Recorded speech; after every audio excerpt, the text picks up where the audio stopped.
special guest, Denny Hamlin, Daytona 500 champion. We're pulling out of the park here at the Golden Gate Bridge. You're used to in-car cameras, obviously, but nothing on the street. Yeah, not usually live. I mean, usually there's a little bit of a delay, so this will be interesting. I've done some FedEx preview shows in the past, but never like this for sure. And we're in a very special Toyota Camry. It's painted up like your race car. You're running a brand new paint scheme this weekend, the first time it's ever been on the car, the FedEx Cares paint scheme. So give us a little bit of backstory about that. Yeah, it's just part of FedEx's Global Giving Initiative.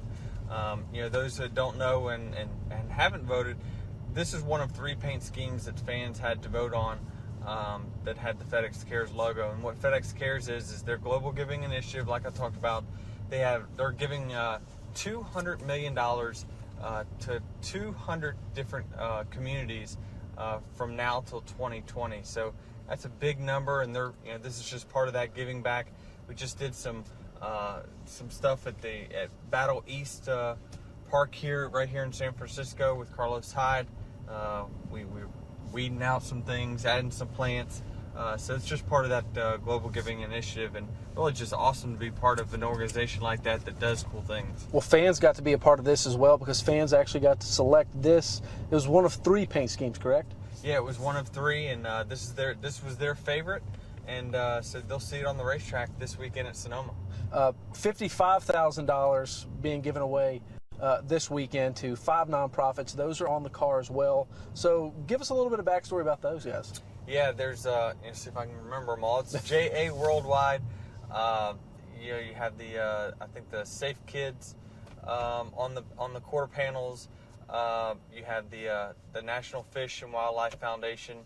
You have the National Urban League, and I will get the other one before I get out of this car ride. But anyway, it's a lot of good you guys are doing for a lot of great causes. So it's nice to see those on the racetrack, because I mean, TV time in a NASCAR race is a big deal. Yeah, absolutely. And I mean, FedEx gives up their paint scheme for the weekend to highlight some of these great initiatives. So like I said, we just did an event for the National Fish and Wildlife Foundation today. So it's just, I've got to do a lot of cool things with FedEx over the last 11 years that I've been with them. We've rebuilt houses for tornado victims. We've done a lot with the Salvation Army, the Red Cross. And very rarely does FedEx ever go out and seek any publicity for the great things that they do in the communities. And this is a pretty rare instances where they're highlighting some of the great things that they've done. Football and NASCAR intersects at Joe Gibbs Racing every day. And it had another instance of that with Carlos Hyde being here. What did you make of his involvement with all of this? It's great. I mean, FedEx has obviously got a big involvement in the National Football League as well as NASCAR. And Carlos came out, he's in a bit of his off season, I guess you could say. He just got done doing some training camp stuff with his new football coach, Chip Kelly, who he says is running them wild all over the football field already. So he said it's fun for him to be able to come out here, and this is pretty close to where he lives, and obviously it's a great initiative, and he's out there picking up some weeds and planting some trees as well.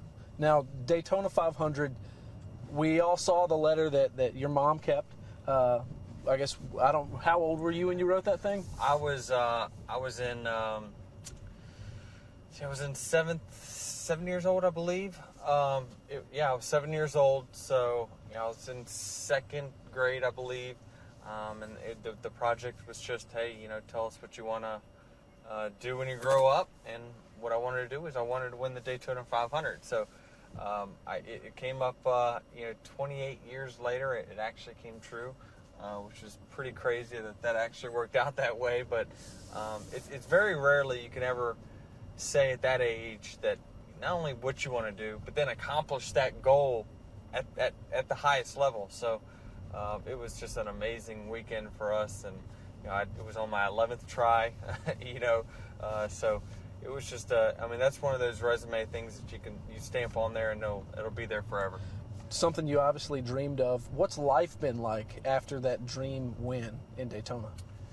Well, one of the most common questions is like, how does that change your life? And honestly, it's been too new to really know. It's only been 6 months or so, and I think that this is something that's going to live with me well beyond my racing career. Anytime I go to a golf tournament, it's they introduce you and they talk about your 20-something wins and this, that, and the other. You won this, the Southern 500, the All-Star race, but now it's the Daytona 500 champion. So that's always something that's very special to me. You're buddies with Michael Jordan. What did Michael have to say to you after the win? He was probably as happy as I was. I mean, I just remember going through all the texts, and he sent 4 or 5 text messages just how proud he was, and how great that final lap was. And that was the thing, is that you want to win the Daytona 500 any way possible. If you lead every lap and you win by 20 laps, you're happy. But to win it in that fashion, where we came from, I think, 4th or 5th place on the final lap to make a run up there and win in the closest finish ever, that's extra special, and that's what that one's going to live with me for a long time. And you want to have the title of the closest 500 ever. So we know. I hate it for Martin because he was on the other side of that. But still a great day for us. All right, that's one of 27 career wins for you in the NASCAR Sprint Cup Series. Not at road courses. We have an opportunity this weekend. You looking forward to Sonoma? I always look forward to road courses. I honestly don't know why our results haven't been better, to be honest with you. I know early in my career, I mean, I would finish top 5, top 10 nearly every time I'd go to a road course.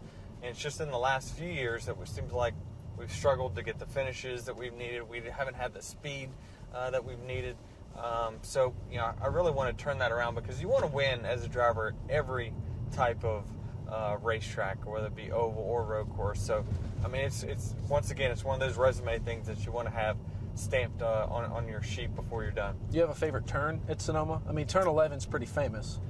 Really, I like turn 1 the best. Well, I guess my turn 1 and everyone else's turn 1 might be different, but it might be turn 2 actually. So turn 1, I consider turn 1 is you take a left right underneath and you start to go up the hill. So it's actually turn 2 that I like the best, where you're turning back right again.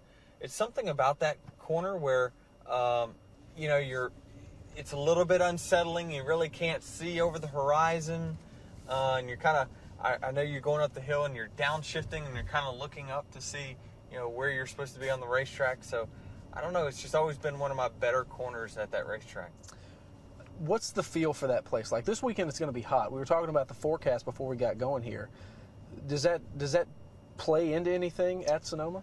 It will. I mean, this is going to be a tough race, no doubt about it. And even though the distance and length or the time isn't very long, I mean, you're constantly moving and really active inside the car.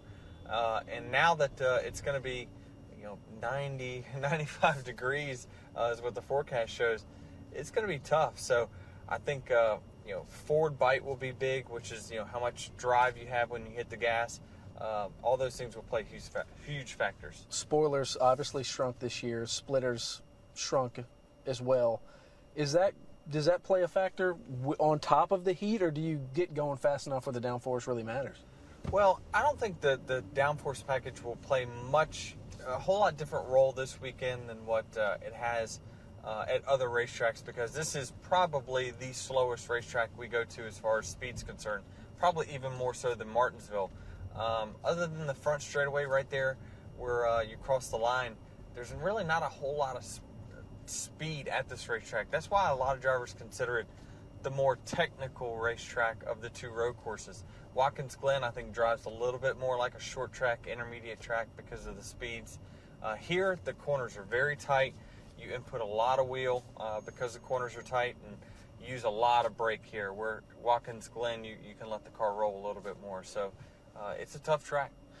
Better finishes for yourself at Watkins Glen. Do you like that a little bit better than Sonoma, or you just take to it better? Yeah, I think it's just coincidence. I mean, honestly, I like them equally as much. Maybe I like even Sonoma a little bit more. But Watkins Glen, I've had a little bit more success there. And I just think when you only race there once a year, it's tough, and road course racing is not what I grew up doing.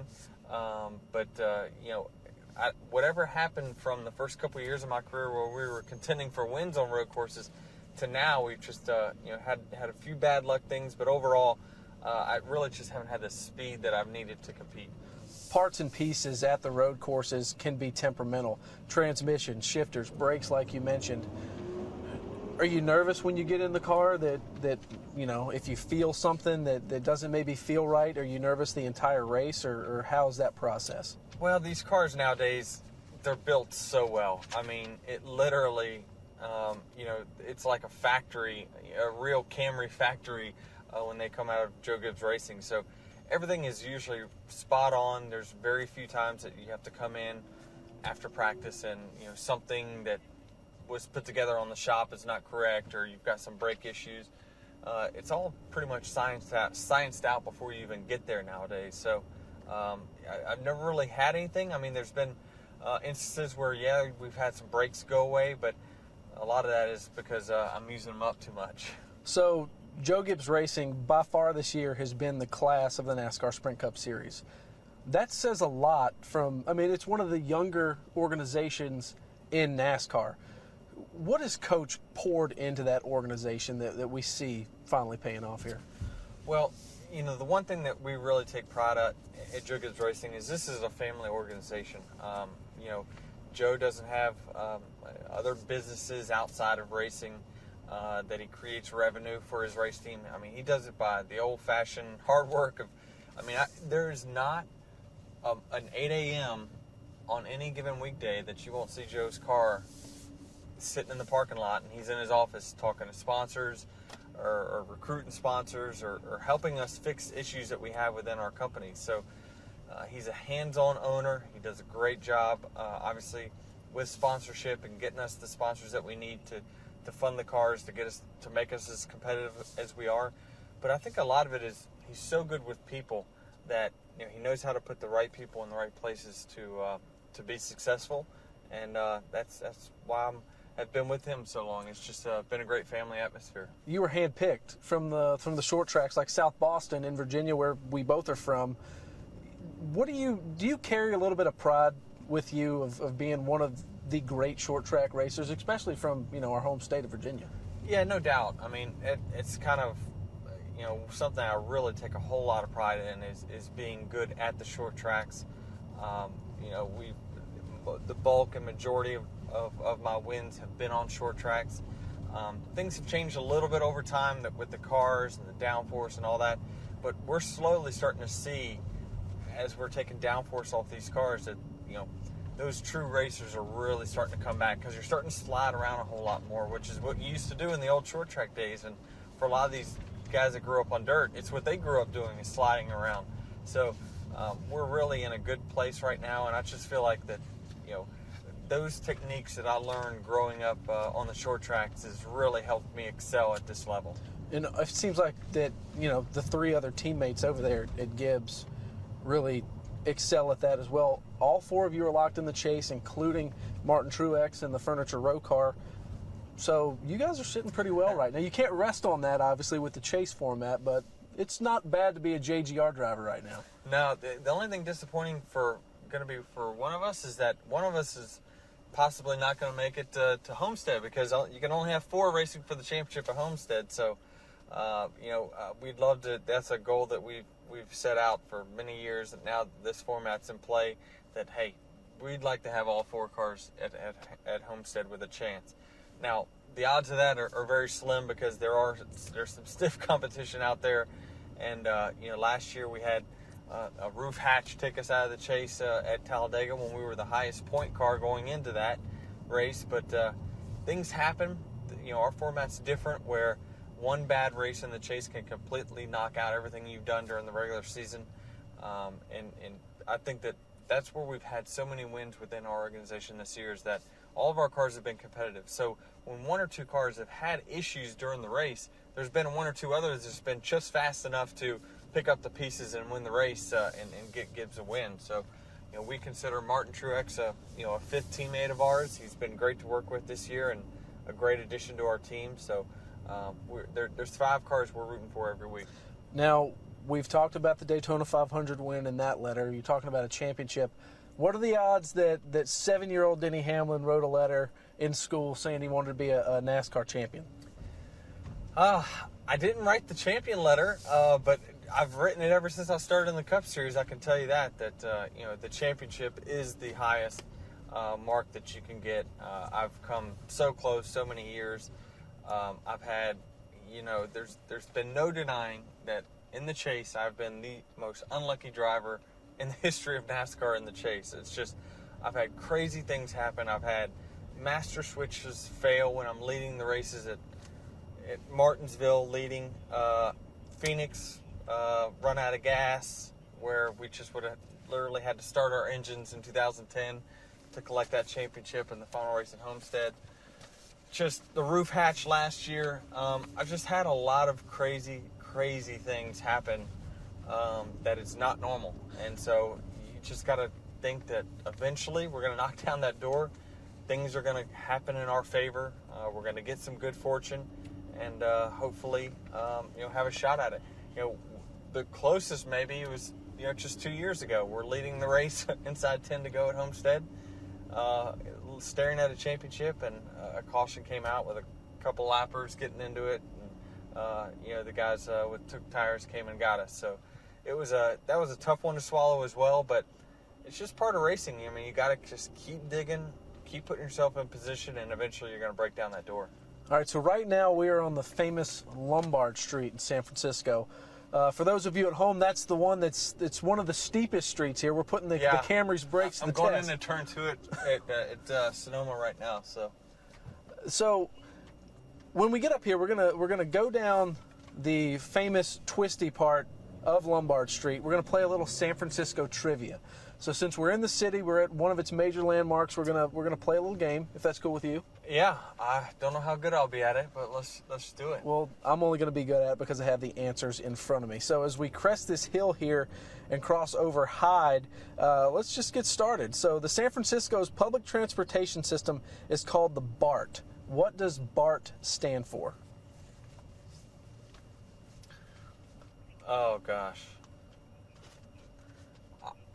Here's what I'll say is the T stands for transportation. That's close, but it's not exactly right. Transit? Transit, there you go. Okay. All right, so it stands for Bay Area Rapid Transit. Okay. But they've just abbreviated it BART, so it has a name. All right, well, that's something new. So as we're getting ready to cross this, for you guys watching at home, San Francisco traffic is a bear. Yes, no doubt. Yes. This is traffic at its finest. This is not what I'm used to. I mean, it's not LA traffic, but it's still traffic. Well, see, I think Charlotte traffic's bad. Well, don't even get me started on 77, by the way. I have to take 85 to work. But this makes my drive to work look like a breeze. All right, question number 2. California state flag features what animal? A bear. Bingo. That is right. It's a grizzly bear, and it is named Monarch, and it lives in a zoo at the Golden Gate Park. So there we go. It's apparently a mascot of the state. It's a living thing. So the bear is real. It's a real bear.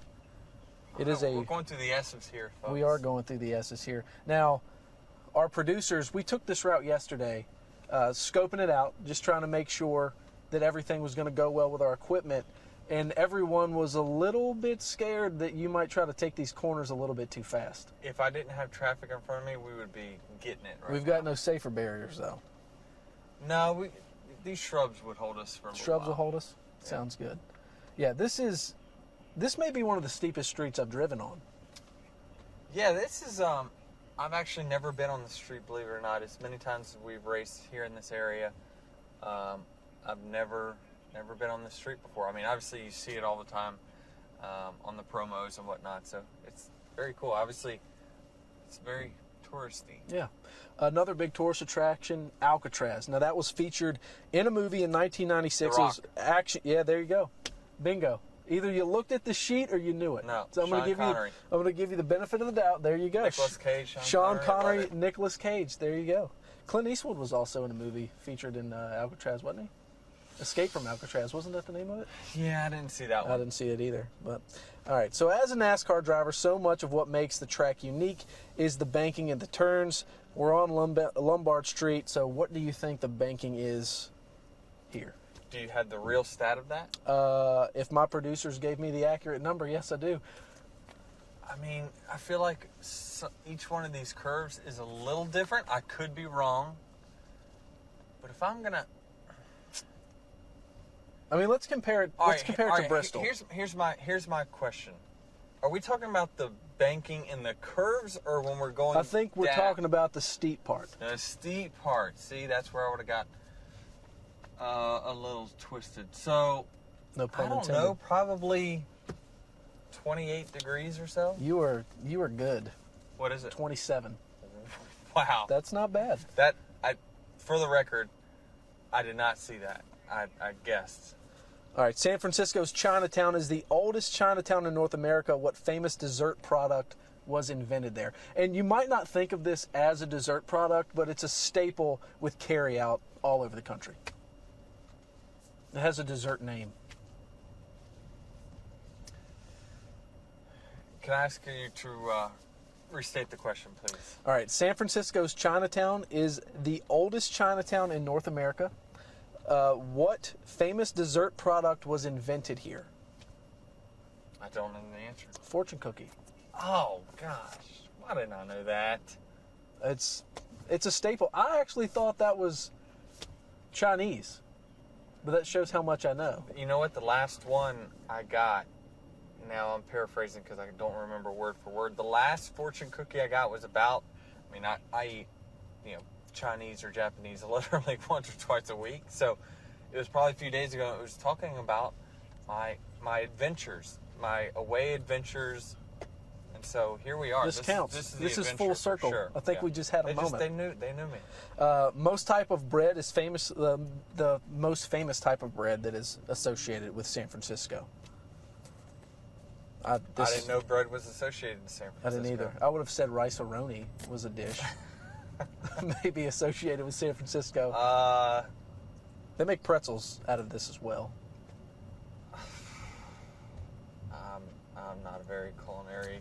Sourdough. Why didn't I just say it? I was thinking it, but why didn't I just say it? I just didn't want to sound dumb. I'm sorry. That's okay. All right, so the final trivia question is, an earthquake once destroyed a large part of San Francisco. What year did this famous quake happen? It's over 100 years ago. That's your hint. Oh, I'm thinking the 90s one. Yeah. What year? Did you say what year? Yes. And you're saying over 100 years It's ago? over 100 years ago. 1906. You're too good. You're kidding. You're good with numbers. 20. You got the banking within a degree, and you hit the 1906 earthquake right on the head.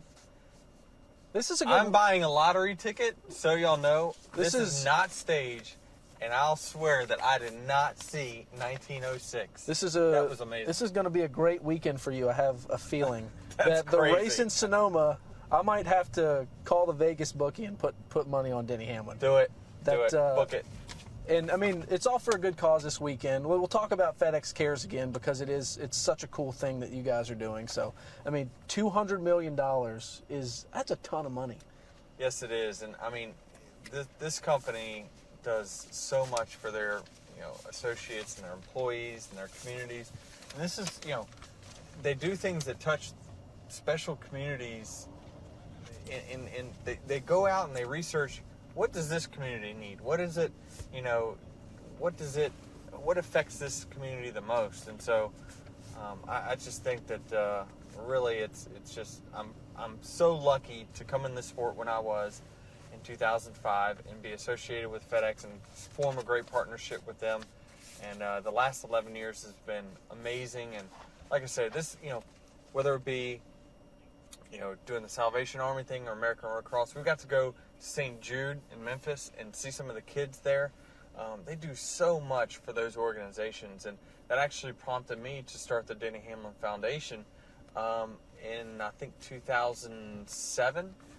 We started that, and we after going there with FedEx to a St. Jude hospital, I was like, well, I want to give back to this through my own foundation. So, they've opened up a lot of doors for me over the last 11 years, and just been a great partner of mine.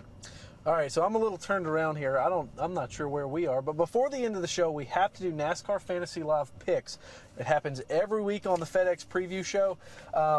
So as we pull into Ghirardelli Square here, what a perfect time to end the show with NASCAR Fantasy Live picks. So who are you going to take at Sonoma in the Toyota Save Mart 350 on Sunday?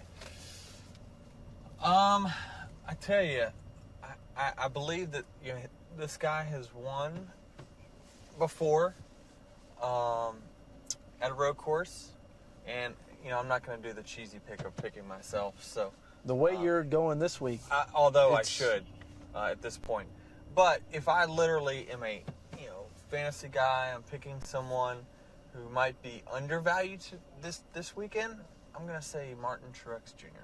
Not a bad pick. He's won at Sonoma before. Yes, and he's tasted the wine. Obviously, we know that he's got great equipment. He's good on the road courses, and so he's a guy that I will be studying come practice and qualifying time. Denny Hamlin's taking Martin Truex Jr. I think I might have to take Denny Hamlin the way his luck's been going. But, Denny, we appreciate you joining us on the preview show delivered by FedEx. And enjoy San Francisco and enjoy Sonoma this weekend. Appreciate it. Thank you very much. Yep.